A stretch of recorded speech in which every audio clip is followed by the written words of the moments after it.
It's a cold Canadian morning in the 1960s, and a group of teenage boys lace up their skates, ready to play hockey. At first glance, nothing seems unusual, just another junior league game. But if you look closer at the birth dates of these players, something strange appears. Most of them were born in January, February, or March. Coincidence? Not quite. This tiny detail hides a massive truth about success that almost no one talks about. That being talented isn't enough.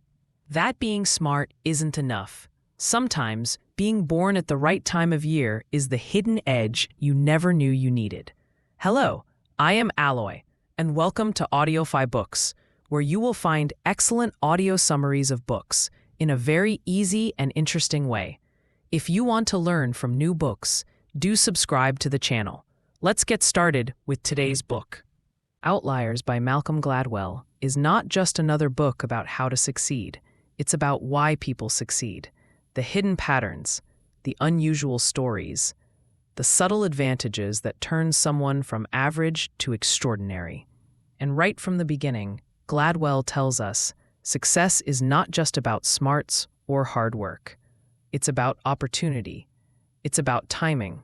And sometimes it's about where you're from, who your parents were, and what culture you grew up in. Let's go back to that hockey game. Why do kids born in the first 3 months of the year dominate Canadian youth hockey? Because the cutoff date for age group selection is January 1st.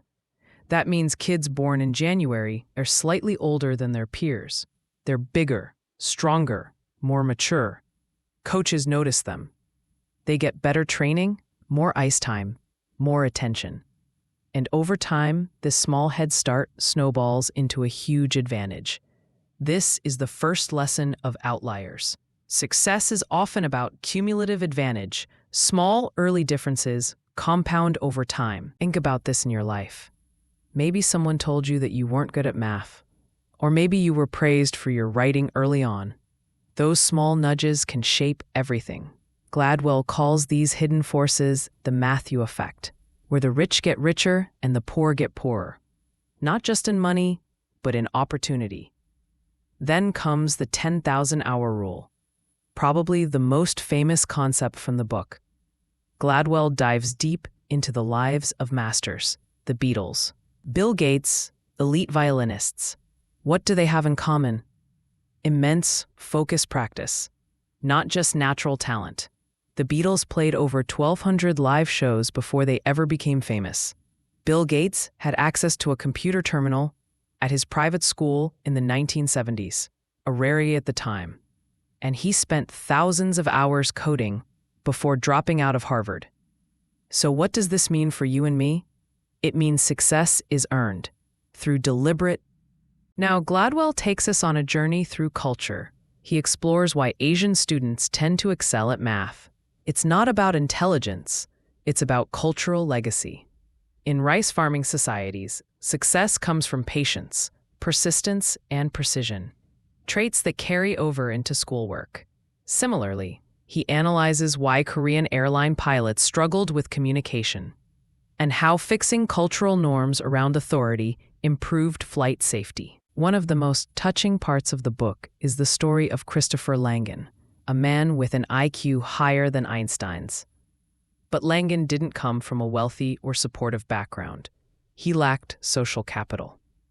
He didn't know how to navigate college systems, advocate for himself, or leverage his intelligence. In contrast, someone like Robert Oppenheimer, the brilliant physicist behind the atomic bomb, came from privilege. He had polish, connections, the ability to talk his way out of trouble. Langan had the raw brain power, but Oppenheimer had the cultural tools to turn genius into greatness. Gladwell isn't saying hard work doesn't matter. It does. But he's arguing that effort alone isn't the full story.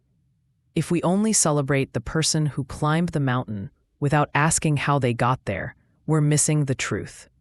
Because some people had a head start. Some had a map. Some had a team of guides. He also dives into the unique culture of Jewish immigrants in New York. In the early 1900s, many Jews arrived with tailoring skills. And because of the booming garment industry, they could build small businesses. Their kids saw hard work, independence, and sacrifice. This cultural story helped shape the success of the next generation of doctors and lawyers. Again, not just effort, but the right context. Outliers invites us to rethink how we define success. Instead of asking, what did this person do right? We need to ask, what opportunities did they have? What background did they come from? What systems helped them rise? It's a powerful shift, one that can make us more compassionate, more aware, and more determined to create fair systems where more people can thrive. Because if success is more than just talent, then maybe we can all become outliers in our own way. If we recognize our chances, embrace deliberate practice, and lift others along the way.